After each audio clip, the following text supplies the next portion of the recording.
morning. I'm MJ. I'm the founder of Ultra Love. I host this channel. We like to do readings here. I tend to do the daily shares, and just as a celebration of the new year, I did a live share recently and really enjoyed it. Back in sort of, I think 2017, maybe 2017. Anyway, there was a many year where I just really did live shares every day and chatted with everybody and was able to just build this amazing community, basically. So thank you all so much for your support over the years. We're going to do a live reading. We're going to look at the energies ahead. Hello! As I said, this beautiful, amazing community. Good morning, my beautiful, or good evening, my beautiful Brenda. How are you, my lover? So my intention with tarot is divine guidance and loving clarity. We're moving into 2025 and even looking ahead to 2026, we're getting some major big generational planetary shifts, Saturn, Neptune. A lot of our deceptions are going to be fading away and are reworking themselves in our consciousness. We'll have a lot of sort of divisive energy. What up, Mark? Again, amazing community. That's going to have to be a focus for a lot of us.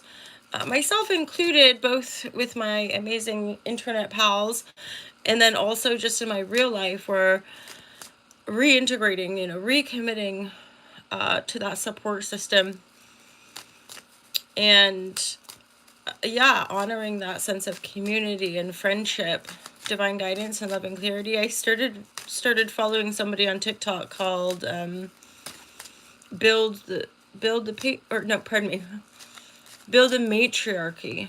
Her channel talks about disassembling patriarchal structures because the structures just don't support any of us, and how a matriarchal culture will focus on community, diplomatic resolution, fairness, like everybody has access to the resources, and like genuinely, like our divine essence wants everybody to be well. So this weird sort of imbalanced mechanistic separation worldview, or sort of imbalanced consciousness, so we might call it patriarchy. It's just really an imbalanced mechanistic worldview of separation, where we're all separate and have to fight for survival here, versus a holistic perspective where we all get to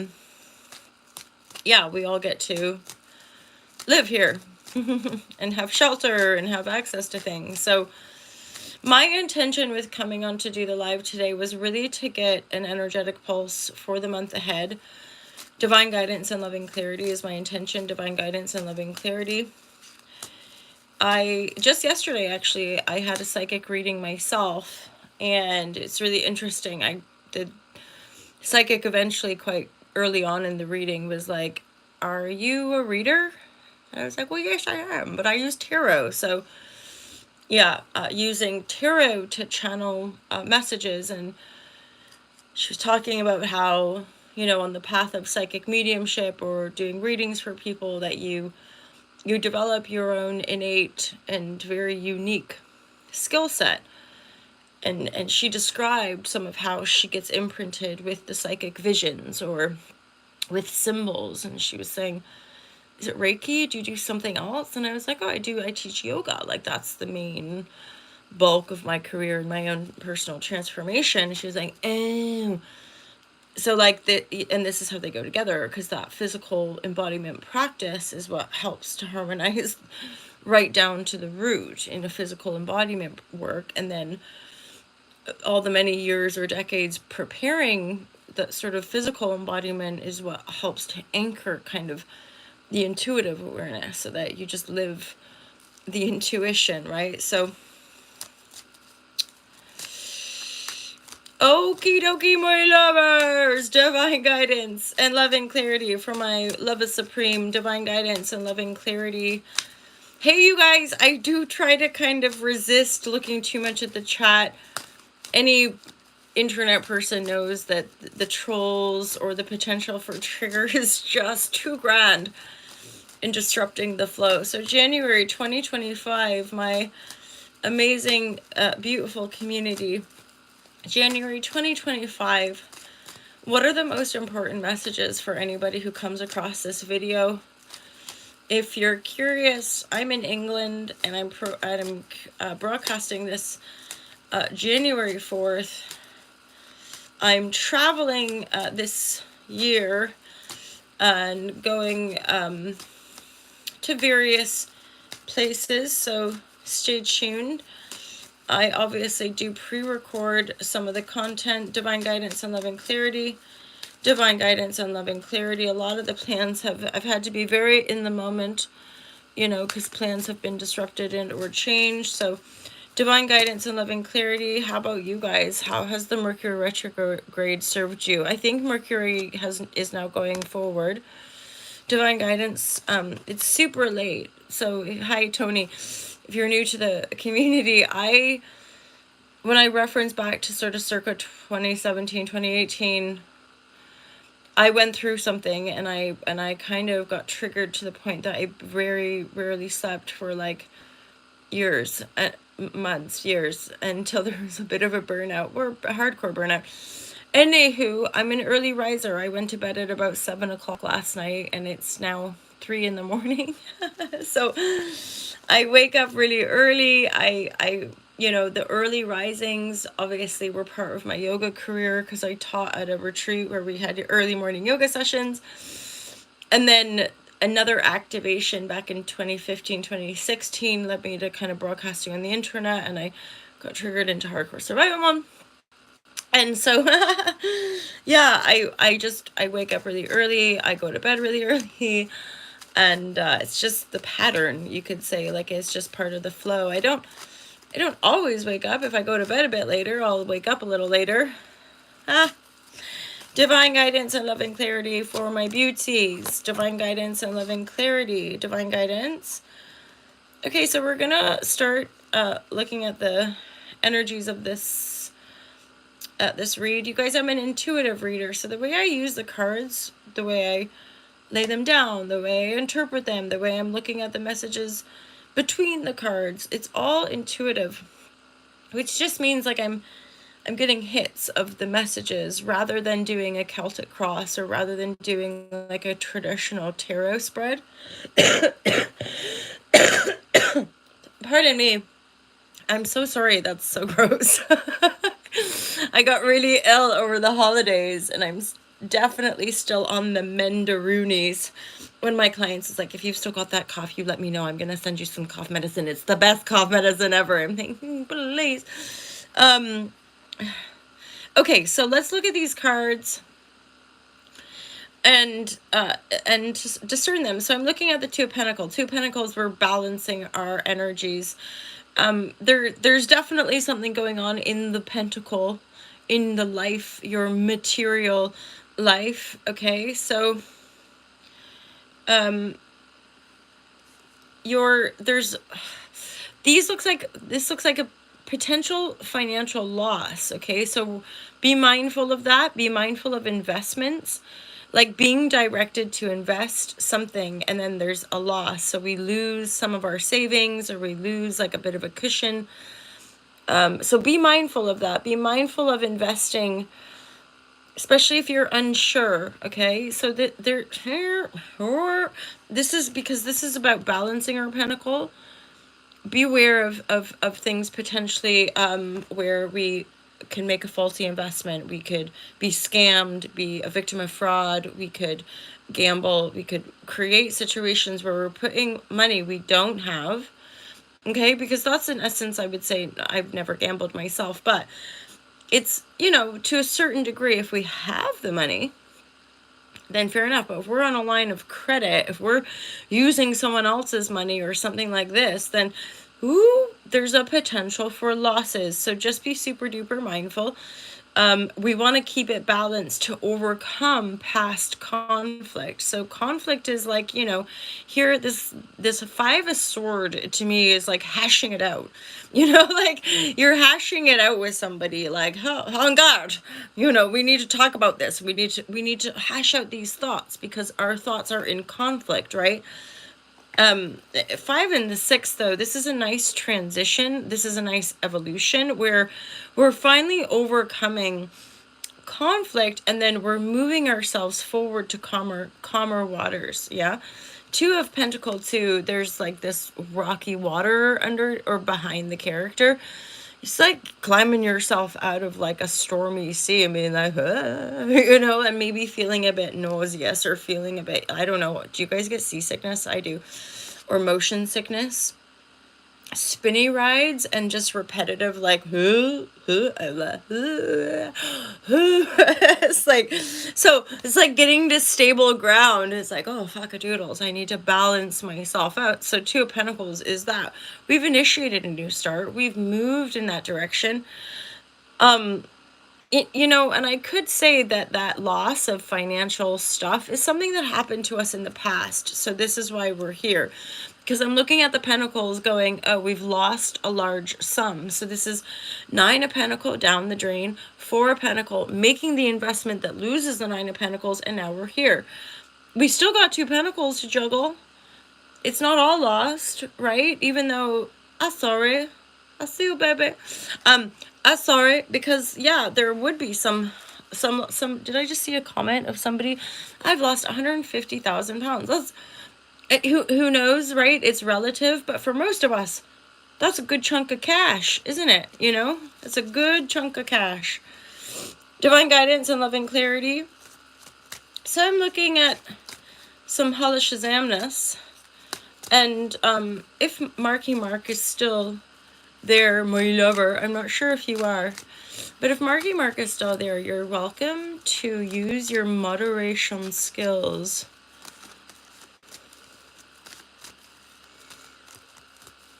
You know what I mean? It's like even having a handle of like the destroyer of you people. It's like, oh, hi, welcome. That's something too that shifted over yonder, is somebody who's, you know, probably got a lot of the similar human conditions to everybody else, of wanting to please people, wanting to share joy and spread love, and the amount of just vitriol and hatred and stuff that you get dished out, you know, and I it's something I'm continuing to work on with regards to honoring. Of course, we have mediators here, moderators, pardon me, who can help just kind of like cleanse the chit chat here. And increasingly on all internet platforms, I just, you know, with the hatred or the spewing of venomous language, which ultimately is violent and hateful and contemptful, and you kind of, when you're just yourself and you're kind of receiving this from complete strangers on the internet, or not strangers, you just sort of think, what the heck? because those of us who do resonate here would just never do that. We don't, it's like, if I'm not engaged, if I'm not enjoying something I'm engaging with, whether human, internet, what have you, just jog along. Just move along. I don't use my energy to attack people, essentially, or, you know, to talk shit about people, or to destroy people, and things I do think it's a misrepresentation, one, of our divinity and our likeness, and I think that we can often skew the metaphysical and mystical and the psychic, because we have a lack of understanding of our true inherent nature, which is more quantum than the three-dimensional perspective would have us believe, that our bodies are just these separate meat suits and we're all, you know, fighting our bodies and the disease, and that everyone, you know, that we have to fight and compete to live here. And I don't think it's true. I think it's a false perception. I think it's a false narrative that we've allowed to kind of grow and expand, and now it's like this mass control takeover, and we're like, that control on an external plane really is representative of what our power is. So if we relinquish being controlled, if we let go of this idea that this external politic or governors or whatever the hell can come and save us or fix things or what have you, you are responsible. You can fix your life, you can change, you can optimize, you can heal, you can do all these amazing, wonderful things just through the spark of your own divinity, like the spark of your life essence, the spark of your life consciousness, which is bringing, like, what is this? This, you know, it's just true of like, you can have all of the consciousness that thou desires.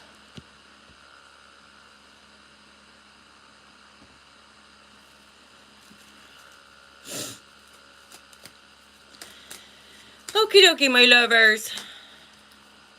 I almost want to say too that yeah, they're one mind. It is done. Right. It just, and part of me was just then thinking, is that bot? Most of us can't even type that quickly to be getting, those messages out. So I just sort of think like, come on, internet. Where is the love? Come on, internet. Give us more love. Put the love out there rather than the hatred and the division. It would be nice, like recognize the demon. Because, this is part of why I created a course called Unplug for Freedom. Unplug is like unplugging from the mainstream media narrative where it's just perpetual war cycles and fear and division and, it's us against them, rather than just, a bit of a kind of resource takeover and people thinking they own it and want to control us all or something like this. Just think, empower yourself to freedom. That's part of, the teachings, the great teachings that have somewhat been skewed by people that want to claim dominion and power over other. But, the greatest teachings are just that we are one with the totality of our life's expression. And we do have some dominion. We do have some ability for mastery, right? It's just that the discipline is different than the laborious discipline of survival here. The discipline is your heart.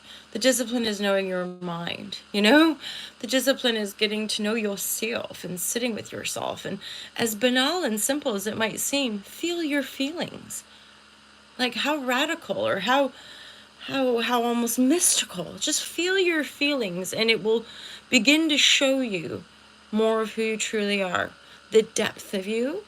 Because in sense, like, people be like, oh, you're so joyful. Well, I'm not. I cry a lot. I feel a lot of the pain of the world. All to love is like the biofeedback loop of my own personal transformation going, love heals us, but we have to access it first. And we have to keep choosing it over and over and over again and over again. You got to just keep choosing that love and commit in a very deep way. Because my word, back in the day as I was creating, so 2012 is when I birthed. Remember, you guys, from the cosmic vision? So 2012, that was born, and it came really out of this like desire to see more love in the world. If there was more love, and then just personal trials and tribulations. I'm my midheaven in Scorpio, so I can often be perceived as a a person that people love or hate, because I'm myself and I'm increasingly authentic. And so I'll just shine light. I'll eventually say things how I see them, and people don't often want to see. They want to stay in their own delusion, or they want to stay in fear because it's familiar, rather than accessing the truth of the light. Yes, and I think that's the point too, is that the clincher is that we all have to walk through the flame. It's like this thing of like, oh, I want that thing she has. It's like, well, you're gonna have to walk through your own fiery pits of hell. Your delusions, your ego, your ungrounded perceptions, your falsities, your ancestral trauma. You're gonna have to walk through all of that and then get to the other side still alive. Yep. Checking. Still alive, still here. I'm still standing. And then you just crack on. But trust me, there were many, many times in these last... I was reflecting on even 2019, and then I was like, oh man, 2018 was brutal as well. It was totally in heartbreak. And then 2019 got jacked and went and but everything collapsed from underneath me, and then 2020 was just like, wow. And I really I think a lot of, there's a portion of the community that really pulled in you know, because of the polarization of that time. And yet, we're back into this sort of like 2017, 2019 cycles. So I'm curious just to see how everything unfolds. Let's stay strong. Hi. Hi, my lovers. See how cool. How do we... Well, it was hidden, and I don't know... Mark's awesome. Thank you so much, Mark. And no, don't add hide user. I've endeavored to hide them as well, but hey ho, hey ho. Open the mountain flow, Geronimo. All systems go. But if you're new here, yes, I break into song and I can wander and ramble. But I endeavor to bring it back to the cards. And I think that's something where, again, like I was going back, I had a personal psychic reading myself. And I said I used tarot. And I remember probably, because I've been reading tarot for over 5 years. And I remember at one point, sometime where I was like, I think it's going to evolve. I think the tarot is sort of like a tool. And then there's going to be almost like an evolution of the psychic vibratories and the intuitive downloads and the hits as far as I have a lot of like, energetics in my natal astrological birth chart that are indicators of a kind of generational awareness of consciousness or collective consciousness. And through my awakenings 25 years ago, I recognize the desire to impact in a positive sense. So I renounced materiality. I spent the best part of 20 years just like bumming around and traveling, and then eventually kind of hitting rock bottom and not knowing how to, get by in this world, and kind of having a lot of collapse and instability and deep, like, what do you want from me, God? I just wanted to do good. And so it was like this sense of like, well, stop giving everything away and channel that into a discipline, enter yoga. So yoga as a practice just became a practice for my own personal healing. It then became my career. And then the online stuff was, I actually had an astro reading and somebody was like, oh, you're going to work online. And I was like, oh, Shazam, well, let's do it. And I got really into kind of sharing about my own personal healing journey, because I was working with a spiritual healer for like 3 years, and like was able to shatter through loads of old stuff and work through mistrust and heal a lot of my like body issues and my relationship with food. And I still have so much healing to do, but I think the point is, because I'm feeling a little bit more else on flow and stable again, because I went through that huge collapse. It was like it's really been years of rebuilding that and getting into like a safe zone again, where and working with somebody who helps me to strategize the stuff I do, because I can get lost and forlorn, and sometimes you're somebody on the internet, but people will troll you, and people can send you just wretched, horrible things that you're like, hold on, like what have I done? And that's part of like this magical space of being able to share with you guys, and over the years, meeting people that you align with, that you become genuine friends with, that help you, just block some of the... I wonder, like, because normally I'm able to just actually, like, oh, I can actually remove that way.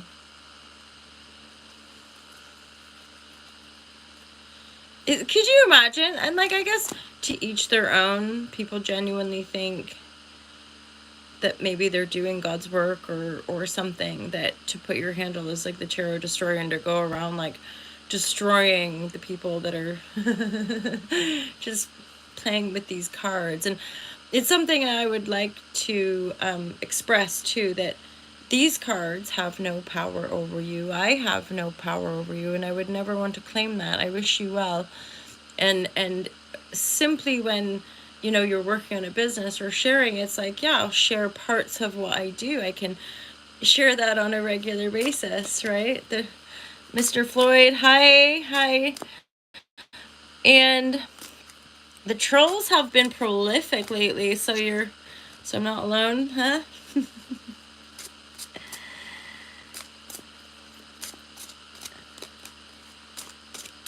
Hello.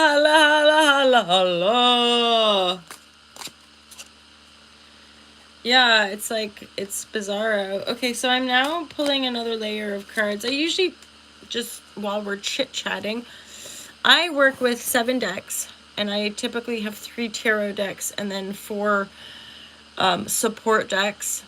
Oracle, Mark has sent me these ones. I forget what these are called. Return to Spirit, aren't they? And a few other decks. Actually, this one and the Astro Oracle. This one came through the reading, or intuitively hit me through the reading. And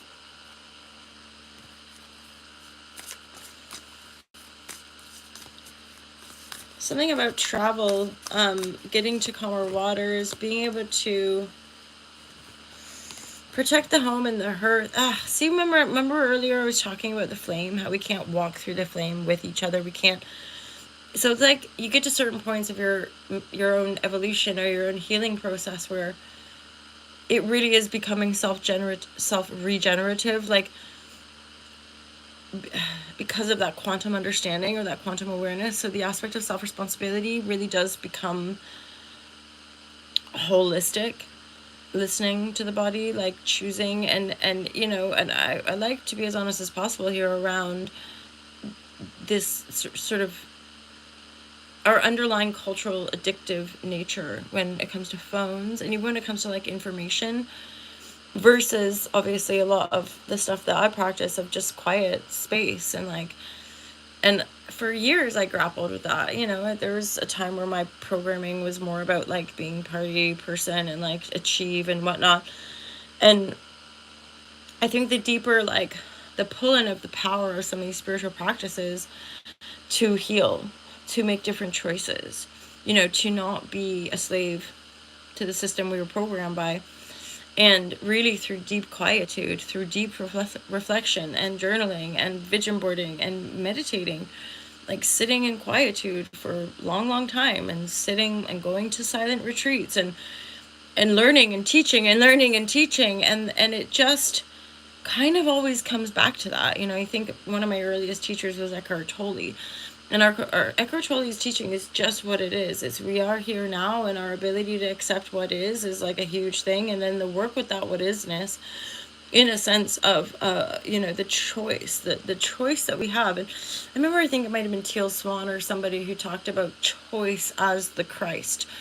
That you can think of like your free will and or your Christed state as your ability to choose. What is this? Yes, like your ability to consciously choose is freedom, versus just being in the default of a patterned program, which usually I would say we all have different phases. That's part of, when we look at astrology and we look at the study of the cosmos, that's part of it, is that we have an understanding that there are certain planets that will come along, and if you haven't made that change will happen for you. Possibly through crises, right? Possibly through radical change. But when we look back in retrospect, we can usually see it. We can see that we were being prompted, right? We can see that we were being prompted to change, and if we resisted, if we didn't make the change happened for us, often through crises. So I'll reflect to you that I'm probably, nervous, spicy or whatever, because I've always been pretty shit hot with the pattern recognition. And I, noticed that from very early on. I'm like, yeah, if people don't make change usually happens with them. Like, people get sick. People have experienced tower moments. People experience but like, you could usually say, well, if you tweaked your diet, or if you started exercising, or if you blah, blah, blah, blah, blah, you might have avoided that chaos. So, and that's something, going back to 2016, when I took more huge life changes that led to burnout and instability, but were still part of my own divine path. Taking that radical action step was because I'd already learned the lesson that if I deny my intuition, it's not going to lead me down the path that I'm desiring to go. It's not that following and living my intuition is like better or right necessarily. It just seems to be the path that has allowed me to stay relatively well, and like stay pretty much in alignment for the most part, and to be able to look after myself consciously and responsibly, right? And versus being a slave to an indoctrination system that doesn't have my well-being at heart, and just wants me to fit into a certain paradigm, right? Like wants me to be a machine, wants me to or be a slave, or be a victimized, creator. That's part of why I renounced materiality, and I think the idea of money, because the falsity of the Federal Reserve, or the falsity of the actual global financial economic system, got me shook. I was just like, that is bunk. It's so much of our economic structures, to me, are criminal. They're really just about stealing from each other, and you're like, and because of my perception, I'm not gonna lie, I have truly lived a life where life itself has supported me. And yeah, abundance of monies has come in. Like, like the few times where I've been nearing homelessness, or like support would rush in. Somehow miraculous things would unfold that allowed me to keep going, or allowed me to keep doing the thing, or for example, when I was near homelessness in 2020, yep, 2020, 2019 and 2020, and 2016. Anywho, all the times I was near homelessness, really miraculous things would kind of unfold that meant that I had a room for 2 months or 3 months, right? And it's just the hero's journey. It's really just heeding a call where you go against the status quo, or you do something where there's no guarantee. That's, I think, part of like when you heed calls, when you listen to intuition, when you live by spirit. Often our experience is that other people are like, what the actual F are you doing? Because what you're doing makes no sense. Why would you walk away from this, or why would you dissolve this, or why would you stop doing this? Because people want you to stay the same. It's not that my old self was bad, it's that my soul knew that there was more for me to do. That's all. And here we are now doing the more, but looping, because there's a few different strings to this bow. Right? And there's like, yes, the foundational yoga vibratory is a practice of meditation and movement and breath work and relaxation, right? To harmonize and feel in alignment and be one with that divine spark. And then there's the tarot and these online platforms. And you guys know, like, we sell products at Alta Love T-Mail. I obviously share the services here. There's online courses. Somebody recently, how cool is this? So somebody recently shared on Instagram that she was rereading my book, and it just came out of nowhere. But gosh golly, when people share that they're reading the book or have reread the book, it legit makes me tear up. Thanks, you guys. Because I think when you're just like a rando person in the world, like this idea of grandness or bigness or selling 1 bajillion copies or it just, you share with who you share, and you talk to who you talk to. And I met this girl at a festival, at a really lovely little hippie festival back in 2017, I think. And she came to my yoga class at the festival, and then I think she might have come to the talk as well, and then she bought a book. And all these years, and then we've followed each other on socials ever since. And I think I used one of her, like, she quoted the book, or I think something like that. And then she posted she's rereading it. And I had just had a little kind of intuitive spark of like, as in genuinely, intuition was just saying, it's the book. And I'm like, what are you talking about? And then she posts like, oh, thanks, I'm rereading it. And then messaged me being like, it was really lovely. Thank you so much. And then I'm like, oh, yeah, I do that thing. It's like any creator knows, you just keep creating. And so it's like old news, but it's there in the vortex, right? People can read the Fearless Life Guide and kind of get a little bit of insight into my own intuitive guide into shadow work. I don't call it shadow work. I call it emotional storming. So when you get triggered, instead of reacting, you hold space for the trigger, let the trigger kind of move you. And then so often in my experience, triggers can lead to waves and storms. So it's emotional alchemy and understanding like the multitude of the layers that lead to certain practices and habits and patterns. And that when we get triggered, that we can hold space for the trigger and in essence kind of let these waves come up, and so often is the case, especially if you're in a safe environment, the storm will come through you.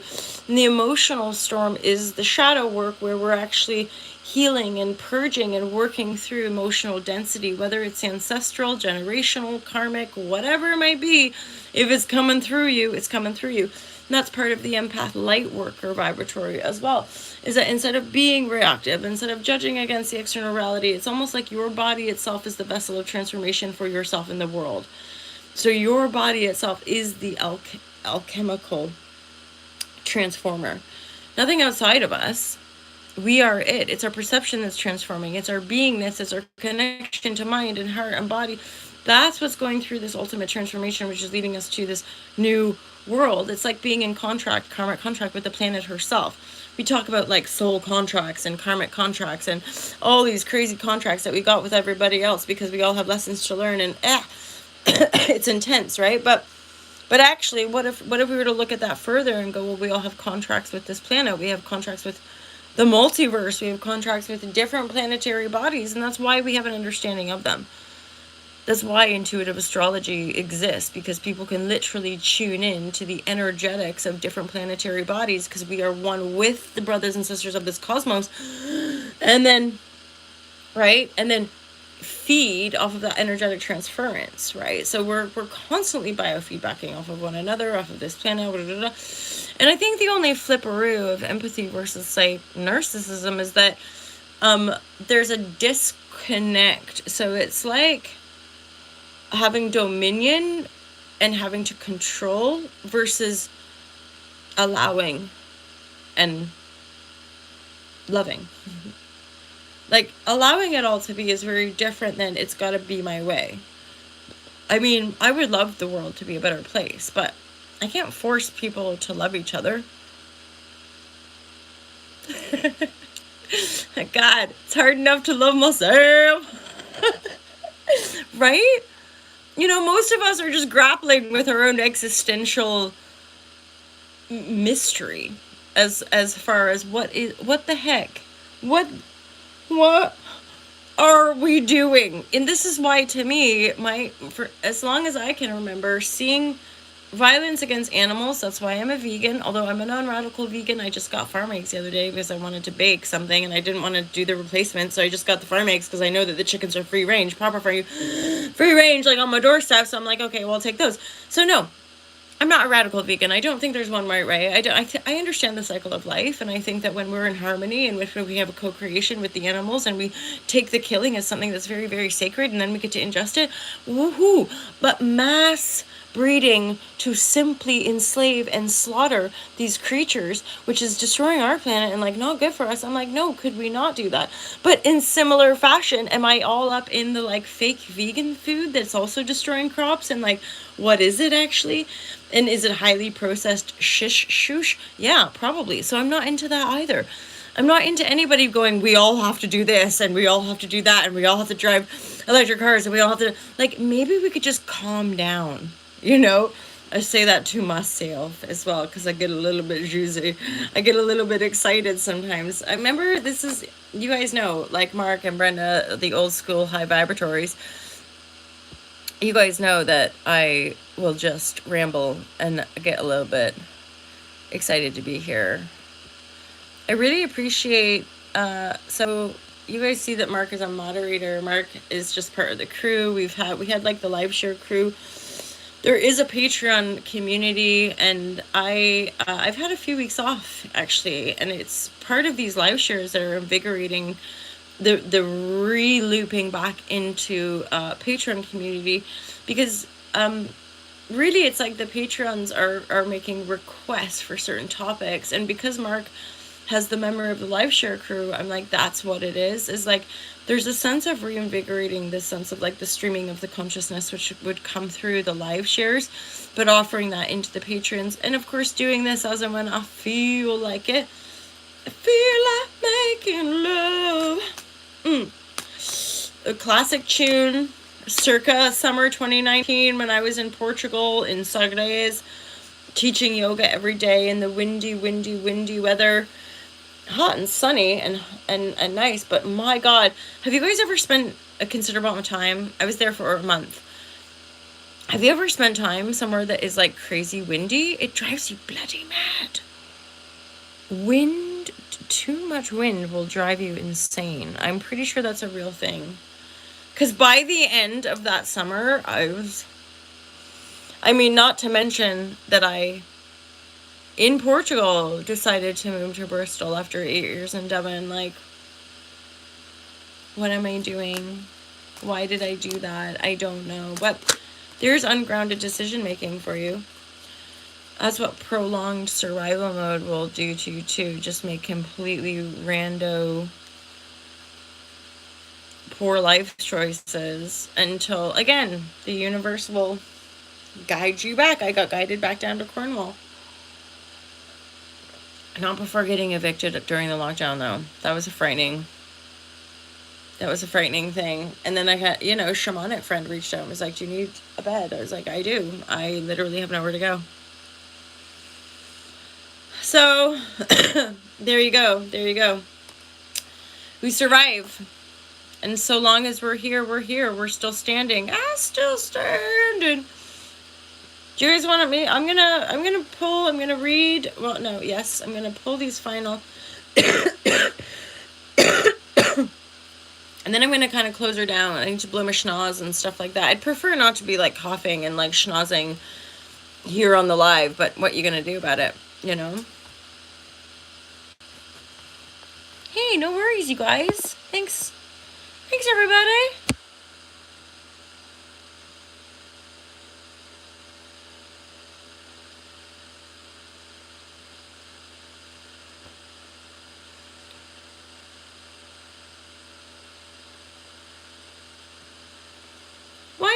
I'm curious. I'm actually kind of curious about this dialogue because, as in, I'm talking about my neighbors who have chickens that are roaming around outside, and the chickens ovulate. And then you take the eggs. Like, I cannot discern true free-range eggs. Like, when somebody's got proper, even some of them are like, a lot of people I know over here have like battery, like they've saved battery cage chickens and rehabilitated them. And when you just have free-range chickens, they ovulate. Like, a woman will ovulate. She passes the egg. That's not going to become a chick. Not all of the eggs are fertilized. So it's like, and because eggs are actually a really good source of protein, and there's like other, things, I personally I'm not buying factory eggs. I'm not buying even store-bought free-range because I don't believe that they're truly free-range. I buy from like my farmer neighbors who have chickens roaming around their garden and like go into the garden and the hen's pen and then like grab the unfertilized egg and I'll bake with it. And I'm also aware that, so if you look at indigenous cultures, there is a very deeply profound, and I would dare say like holistic and sacred relationship, because before we had all of this mass-produced food and product and just like endless consumerist, capitalist, greedy, whatever, we would have had to hunt and track animals to survive, like to actually continue to live and have food. I'm Canadian, like, to have food to survive the winter, we would have had to probably actually track and kill a deer, and that one deer probably would have kept us warm and survived us nutritionally for long winters. Okay, I get it. We're not living in that same culture, but what I'm saying is that, and this is part of I would say the clash of consciousness, or the clash of being able to have a harmonious or more diplomatic conversation about our consumption patterns, is that after 30 years of being a dominant vegan person, and sometimes veggie, but mostly vegan, 30 years, okay, I am still dominantly vegan. However, what I'm aware of is having engaged conversation, because I no longer believe that like everybody has to do it this way. And I look at science, I look at different people's body types, I look at et cetera, et cetera. And I have enough friends who got pregnant who they couldn't sustain veganism during pregnancy. Am I going to be like, you're being cruel and awful? I'm not going to get angry at them. I'm not going to judge them for their choices. Yes, does it pain me a little bit? Yes. People that hunt, I live in the countryside in England. I see the shoots that are going around shooting pheasants. It hurts my heart. I obviously go around walking and I see beautiful cows. It breaks my heart to know that they're going to be taken. And do I choose to engage with it? No. Do I want to have an honest dialogue? Do I want to endeavor to help meat eaters see my point of view rather than them just getting triggered into judgment and thinking that I'm attacking their way of being or attacking their resource? No.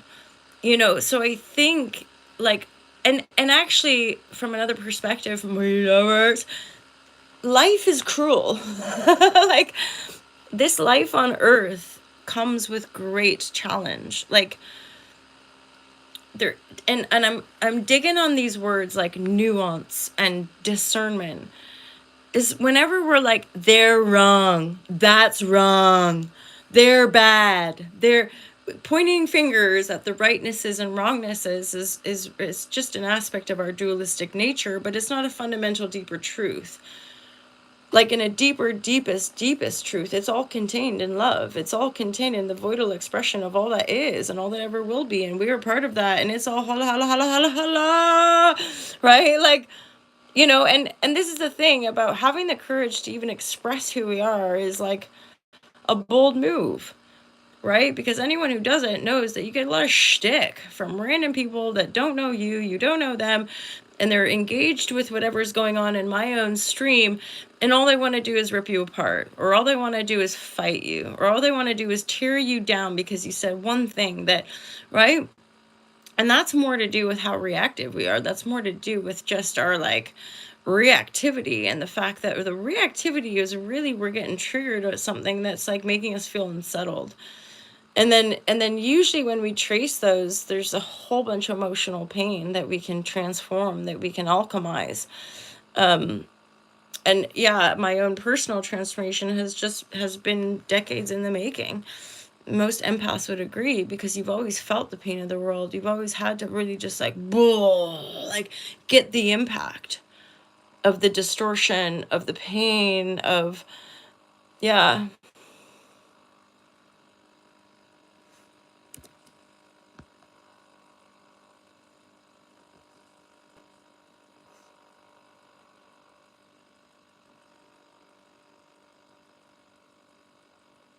Hey, yeah, I remember truth kindness.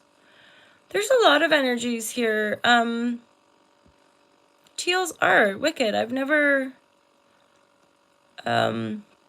looked into her art, but then I'm thinking, I wonder if her deck, the frequency deck, Mark. I wonder if Teal kind of, if that's some of her artwork. Anyway, I'll look into it.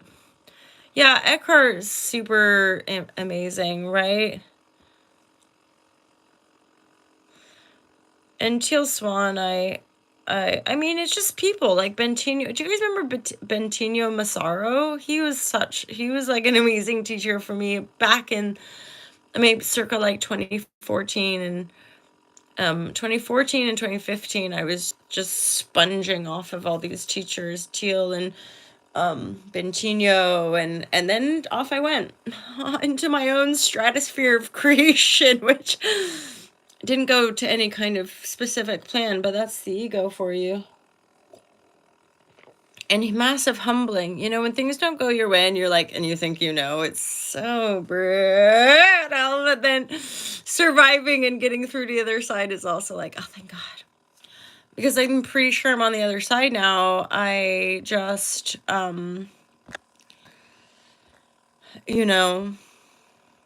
slowly but surely.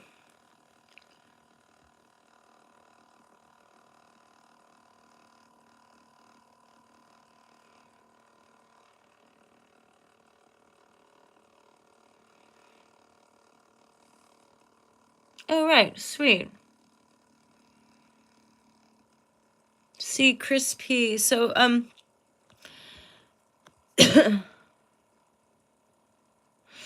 So no, I'm not talking about farms, my lover. Sunday Slide Town. I'm talking about people who have chickens in their yard. I'm not talking about people who are farming to make money even. I'm talking about people who keep chickens as pets so that they don't have to go through this wretched farming practice, right? So they just live freely until they die. And unfortunately, things like foxes can still come along and rip him to shreds, which is atrocious, but that's why they sometimes kill foxes. It's just like, oh my God, we die. We die. And personally, when you're led into like the vegan life, I think it's because you're an incredibly compassionate human being. And it's like, I can't stomach the slaughter. And I firmly believe if I don't have the heart to face a creature and shoot it in the face or kill it for my own ingestion, I probably shouldn't eat it. Like, I probably ought not to be going to McDonald's because I would just feel fucking guilty all the time. And that's been something I shine light on for meat eaters, where I'm like, would you be comfortable killing the creature? And they're like, no. And I'm like, then you probably shouldn't be eating it. Because there are people that I've met that don't care. They hunt. They're like, those creatures are here for us. We're going to go out. We're going to kill them. And I'm not here to fight people. I'm like, okay, ow. I would never do that. Gross. To each their own. These are practices that have existed. And I'd rather save my energy just to live in my own little bubble of peace and alignment, because it changes. And that's also a nutritional thing. Like, sometimes I think you need certain things. And because I don't eat a lot of the shitty processed vegan food, I'm observing as I get older, from time to time, an egg is a very whole food. It just fills me up. It like makes me not hungry and not a lot of food. People always joke because they're like, MJ, you always have food on you. I'm like, yeah, I know, because you never know when hunger will strike. And any person knows you don't want to go into the hangry mode. Rather have a few nuts. Rather have a little apple. Little flapjack, whatever. I got it. Gots to eat something. Because when you're vegan, your body just metabolizes everything really fast. Or, I don't know, maybe when you teach yoga, we're all individual, whatever. However, I understand. I completely resonate with you. And I'm all for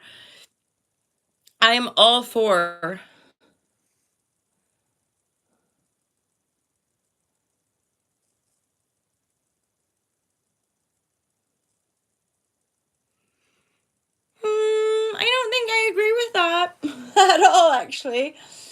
As in, the worst practices are done. I genuinely don't. I mean, like, they exist and they're ovulating, and it's like those eggs and like certain.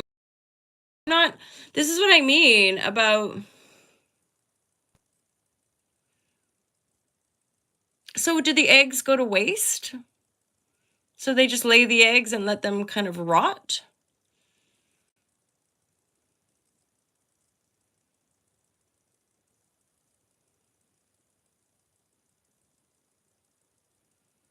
See, I'm engaged with this sort of conversation because I'm like, well, yeah, but we've always had a synergistic relationship with these creatures. It's like the plants as well. We're here and we feed off of the plants. We feed off of the air. We feed off of the sunlight. We feed off of the fungi.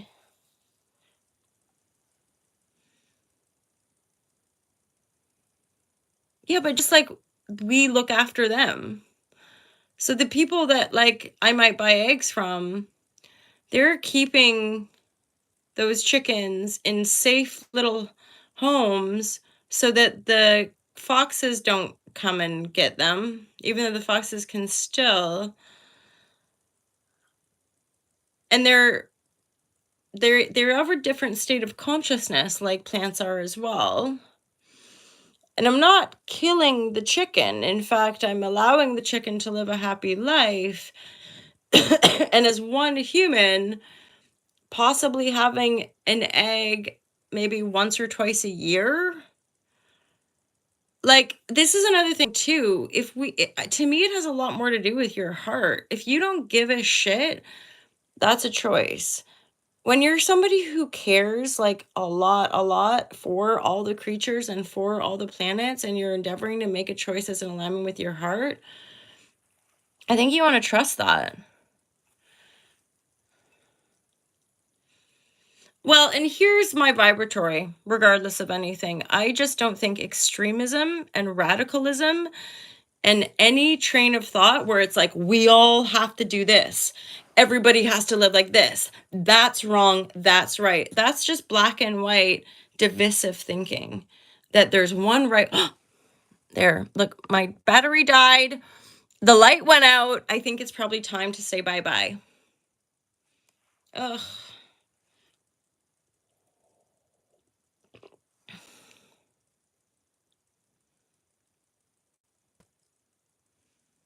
Here's another thing too. I'm gonna close her down. I'm gonna wrap it up and close it down.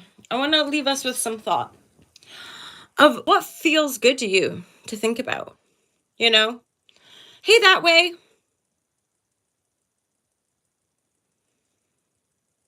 I think we have to look at every single nuance then.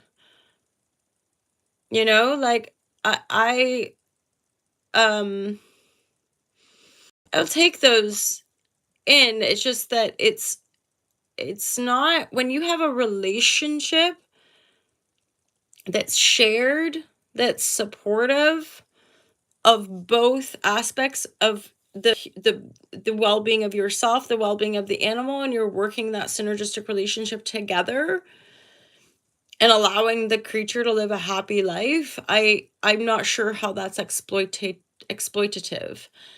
I think mass producing and then mass killing is exploitative and dangerous on many levels, but I don't consume in the mass. Like, I live in the countryside, and in fairness, it's not something that I feel the need to actually defend. I feel very much in my integrity with the choices I make, and I'm happy to share my perspective with people. And at this point in my life, I'm not here to fight with vegans. I'm not here to fight with vegetarians. I'm not here to fight with people about what they choose to eat. Over the years, what I've done is just listen to people. And sadly, because I do feel the pain and cruelty of animal violence, and I wish we didn't do it. Trust me, I wish we weren't mass slaughtering and killing and having such a just not just for the animals and the insects, but nature herself. Like, have you been to Indonesia? Have you been to places where the plastic in the ocean is rife and everywhere? You can't go swimming, you can't go surfing without getting hit in the head with straws and different plastic things. And it's like, there are a lot of grave issues that are being reflected to us that's to do with our consumption.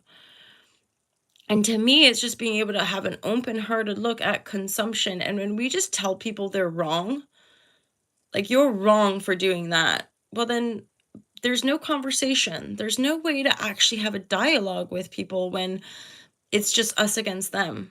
It's just right and wrong. There's always nuance to our human condition.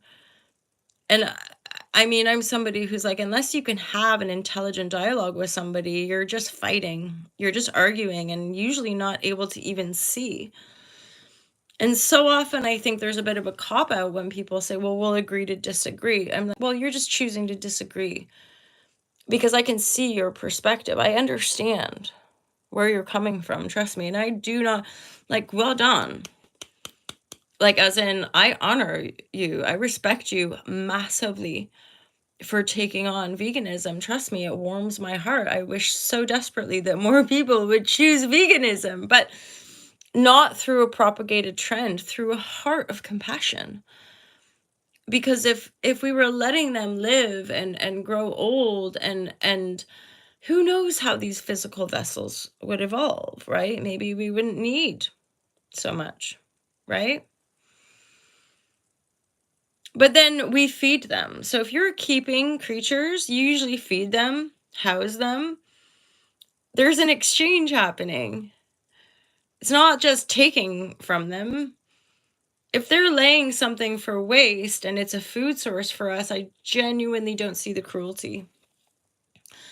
Um, However, I'm not saying I don't understand your perspective. You are allowed to have that perspective. You're right in your own perspective, if it feels right for you. I just think there's a heck of a lot. It's like, the world that we live in is constantly stealing our attention. And and there comes a point, I think, in anyone's life or spiritual growth where you just surrender it.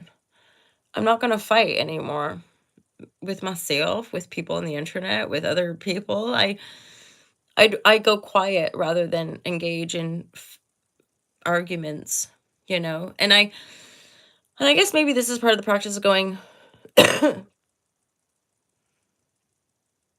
yeah, exactly, halamila, milli. This is it. Is that there is some of you plants are everything is gone. The whole planet, everything is filled with conscious life. Everything we see, it's life. It's alive. And I trust me, I'm a vegan. I'm a vegan for the same reason most vegans are vegans, because like slaughterhouse, or battery cage eggs or whatever. It's just, by the way, when you eat really real eggs, they're a completely different color as well. They're not pale yellow, they're like potent golden orange. It's just it shows the potency of actual nutrition that you get from real things. And maybe I'm just evolving myself as a vegan, where I'm more interested in like whole real food. What is happening to me in my consciousness, in my body, is I just don't, just too much processed for everything's so fucking processed. I just want real food, like tofu, beans. And I'm sorry, it's just more of like an access thing, where like it's just variety for me at this point. It's just that tofu, tempeh, beans, legumes, obviously rich dark greens, but after a while, like it's just about having different things to eat that aren't kind of highly processed, and actually provide the nutritional kind of whatever that the body's craving, because I'm somebody who listens to the body. And I would never have, and I've had clients, like I would never have somebody deny their body because of an ideological rightness and wrongness. Right? Because if anything, an underlying facet of our personal enslavement as a collective on this planet is to deny the body, repress your emotions, don't feel things. Your body's a meat suit. Follow the 3 meals a day. Eat your meat and potatoes. Like there's this fucking rigid system which has us all deny the body, be a machine, work like a slave, don't question, take a pill when you're sick, onwards and upwards. And you think, who is that serving? And then the polarized swing to everyone be a vegan and buy a Tesla, something's up there too. Because if ever they're trying to say everyone needs to do this, everyone needs to do that, like run a million miles away.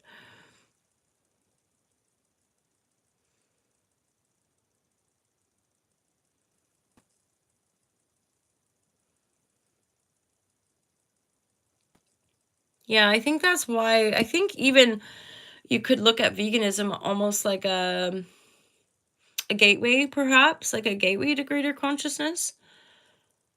As in, regardless of anything, I think when you make conscious change, you're changing, and you're going to change and evolve, ideally for the better. So it's like, I think just having the boldness to choose veganism, just even to change your diet or like to see what it's like, is a radical thing. It's a positive thing. But it's like taking something and putting it on like a badge. It's still, you are more than your food choices, right? Like, we as humans are complex. We have nuance and shades and shadows, and to just fixate on this one aspect of self and endeavor to be kind of led by it or defined by it can kind of trip us up at some point as well. But it's funny. Here I am having a dialogue with another vegan. Although I was honest with you in saying that after 12 years of veganism and over 30 years, I'm now 32.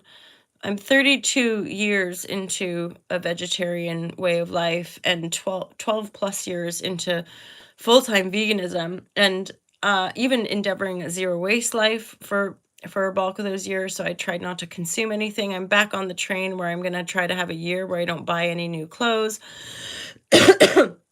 So I'm all about like being consciously sustainable, like stop with these addictions and these constant buyings and these constant like affirmative, like I'm better because I'm this or I'm da, da, da, da. Just live your way. Be that way. What is in harmony with your heart? Live that, you know?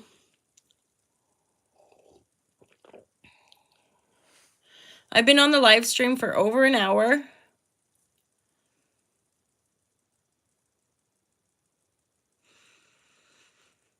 I know. I know. As in, you're not. As in Sunday Slide Town, we are deeply entrenched in a system of oppression and commodification of non-human animals. I mean, what you're saying, I think, is impactful for every being. Every being. We are all being enslaved and oppressed. It's only in the reclamation of our sovereignty as a spiritual essence, of a free, autonomous spiritual essence through these bodies, that we access those greater gateways of freedom and liberation. But it doesn't look like something. It doesn't look like manifesting £1,000,000. It doesn't look like it's pure, in alignment with your heart and your soul and the cosmos, that allows you to live the life of freedom, which to me personally is just being able to be myself and express myself authentically. It's taken years and years and years to cultivate this sense of a channeled expression that feels in alignment with my heart and my soul. And even the attachment of doing good, there was a huge part of my spiritual journey which was about renouncing my own needs to then become a vessel of transformation or positive growth for the planet. And at some point I had to leave and let go of that, this weird savior consciousness, or thinking that like it was fucking my responsibility to save the world and make it a better place. I've relinquished all of that now, because the ego like will trip us up, and I kind of feel like that comes from a bit of a woundedness. And if anything, it's not about saving the world, it's about saving ourselves. But the saving of the self is the heart. Like it's my ability to live in alignment with my heart and my soul and my truth, no matter what. It's walking through the fire. It's walking through the gates of hell, which are really just the pain inside me, the pain, the hurt, the fear, the resentment, the contempt, the violence, to take it in and transform it in my heart and pray for better, not just for me, for everybody. Because the pain of the world is so thick and so dense that I didn't want to be here unless I could make a difference. And the making of a difference has been this very gentle chipping away at practicing something like yoga and practicing peace and sharing that. Practicing enough to get good at it. Practicing enough to get good enough at it to then share it with people, to then build a career, to then be able to live a life where I don't have to be a slave. I've been very guided and thankful for the fact that yoga teaching as a career has been the path for me. And the times where I've collapsed financially, my yoga clients have come in to save me. And I work with them and they help me pay the bills, and I don't have to work very hard, but yet the hard work is within me. The hard work is the discernment, the self-reflection, the alchemizing the pain, the sitting with all the distortion, the sitting with all the... This is what I think eludes people, is that we think we have to do it out there, but it's all happening within us. And it's sitting in the like... right? The shadow, sitting in the emotional shadow that the world would have us distract away from and repress, and people will go, oh my God, what's wrong? Like, stop crying, stop feeling. But increasingly, In our healing modalities, in our healing worlds, the shadow is the body needing to express the pain it's harboring. And until as a humanity we take onus of our ability to alchemize that pain, we will continue to spread it and war it and perpetuate that pain outside of self. In all of these kind of constant conflicts we find ourselves in, including the conflict with the animals, they're not here for us. They're here having their own expression. And yet there's a relationship, just like there's a relationship between all of us. We have relationship with planet, and like I want more relationship with plants, right? But I'm just human, mostly working through the day-to-day, like, yeah, you know, um trying not to die. I don't know. It's sort of simple like that, isn't it? She like planty. But it's true about we're all, this deeply entrenched.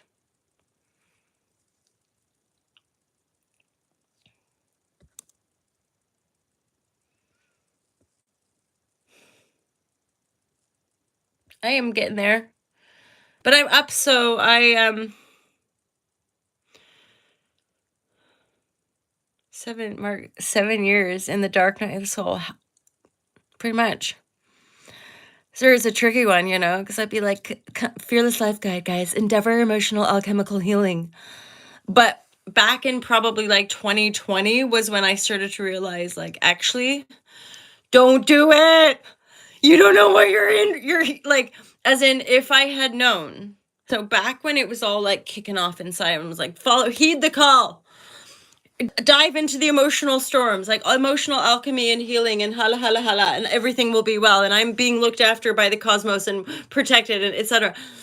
And then I don't know, 3-4 years in, and then take this away, and then take this away, and then you're just getting strip bare, strip bare, strip bare. And I get to a point where I'm like, okay, well, this is why I'm not going to force people. This is why it's impossible, because when you are walking through the fire, you're going to burn yourself over and over. And there's a few times where I've gone through those cycles and genuinely been like burned to the point where I'm like, I'm not going to tell people to do this. This isn't, maybe not everybody's equipped. Straight up. Like, I don't know. I'm not God. I'm just a human having an experience, right? And I endeavor to heal my emotions. I endeavor to come back to my authentic self. I endeavor to liberate myself in this lifetime. But holy shazam.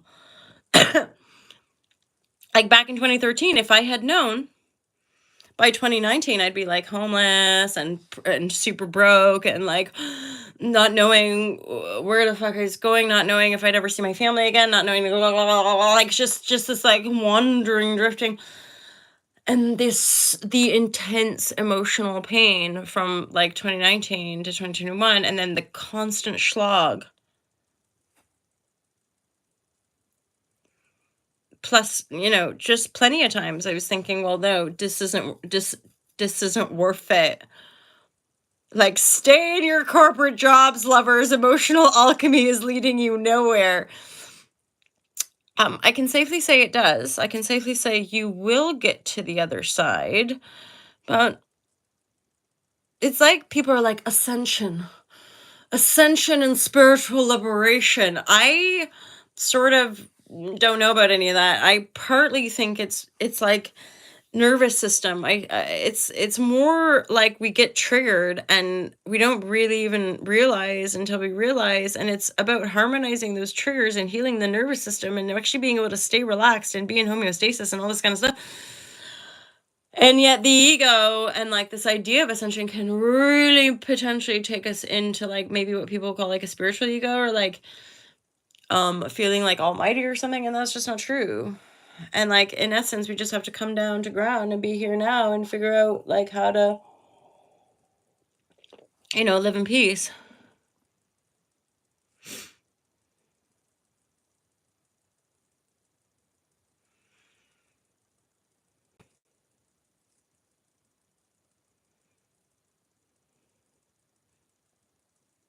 You remember? Hala hala.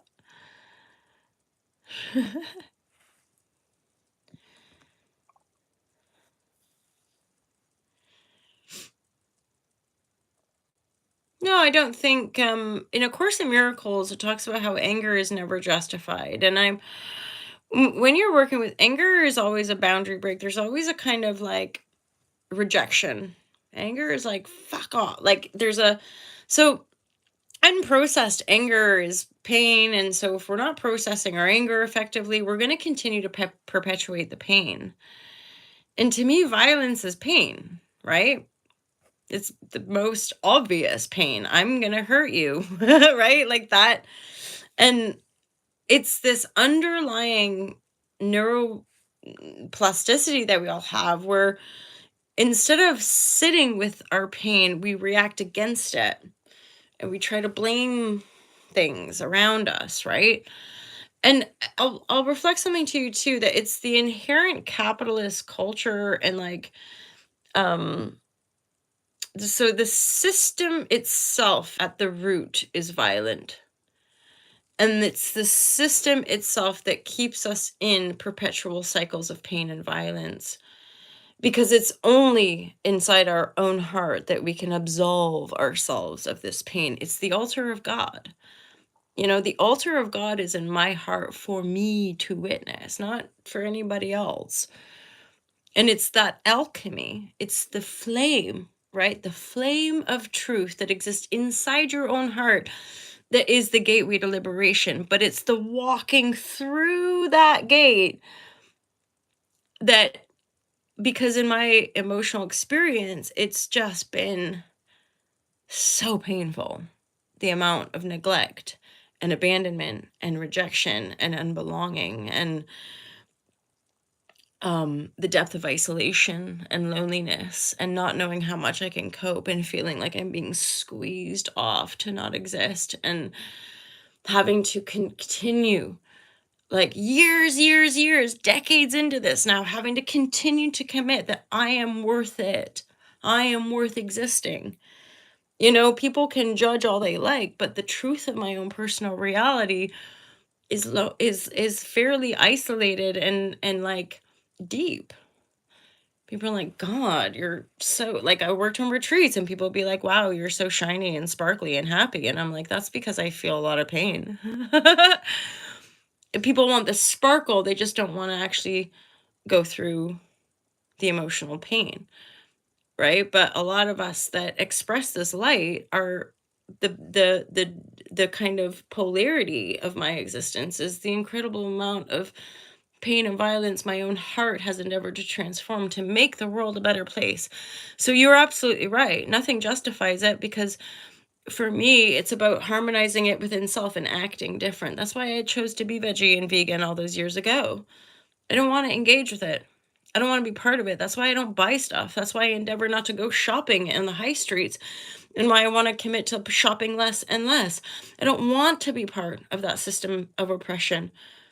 I want to be part of our gateway to freedom. I want to be part of us being able to create better worlds, more harmonious worlds, worlds where we can have fun and we can look after ourselves and we can enjoy high vibratory celebrations rather than like seedy, dark, and twisted, aspects of our culture which pretend to be celebratory, but really they're just ways to escape from the existential torment that we're all in because we were sold into a system that lies.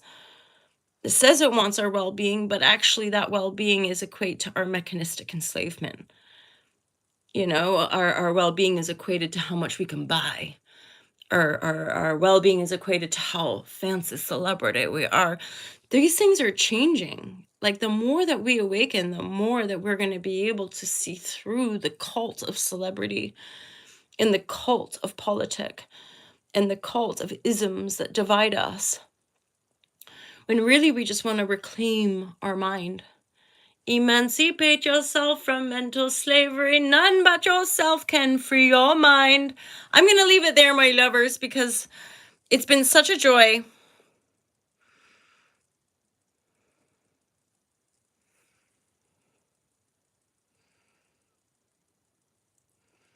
Oh no, this is our home. That's how I see it. I just see this as our home, and I would treat my body as a home. I welcome you guys into my home. I would, and the sentience and the plants and the creatures, it's all allowed to be here. You want it all, right? I know. I talk. Well, these things just, it's like when you know you're meant to do something. Like when I when yoga really landed in my life, I knew it. I knew it. And then doors opened and my horrible toxic life before yoga started to fall away, thank God, because I just practiced every day. Speaking has become like the yoga vibratory. I'm like, I know, I can do that. The weirdest thing is that if people are like, oh, MJ, she's so extrovert. I'm like, no, I'm alone in my bedroom, guided by spirit to razzmatazz chit chat away on the internet. But actually, in my personal life, I'm quite quiet. I don't socialize a lot. I get hardcore social anxiety. I spend more time alone than anyone else I know. And often I'm sitting feeling. Like I'm in these deep emotional processes and have been for well over a decade, alongside being a professional yoga teacher and holding space on retreat and teaching people about emotional alchemy and teaching them how to embody more of their light in their bodies and how to become sensitized, knowing that there's a double-edged sword to sensitization, but ultimately it can lead you to making better, healthier choices. Right. But yeah. Who's Carl Sagan? That rings a bell.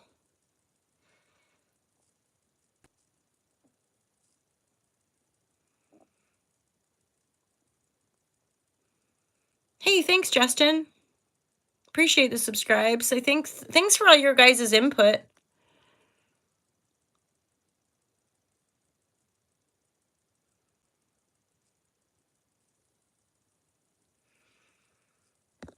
I think I think we all belong.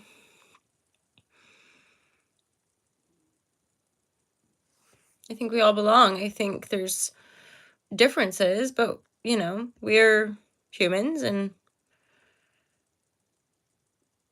I mean, Sunday slide tone, know this. Like, I feel you. That's why I couldn't ingest. That's why I stopped eating meat when I was 11 years old. As soon as I realized what meat was, it's the beautiful little creatures. I couldn't stomach it. I didn't. Gnawing on the flesh literally made me vom.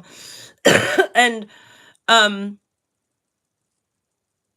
and the more I learn about the industry, the more, however, I'm somebody who has done well physically speaking. That's all I'm saying, is that, like, I'm not a doctor and I'm not a nutritionist. I'm just a human who's made certain choices, who have aligned for me. Never been pregnant, never gone through the sort of changes. So I'm like, eating a vegan diet I don't crave meat, right? That's what I mean. I don't crave fish. I don't crave meat. I don't want that food. I'm happy with the plants, feel nourished, feel like I can keep my body strong, right? But like, I'm not here. I wish people didn't want to violently murder animals. Like, please, Lord, most of us vegans are like, God, stop with the killing, right? At the same time, we live in a culture that treats other humans.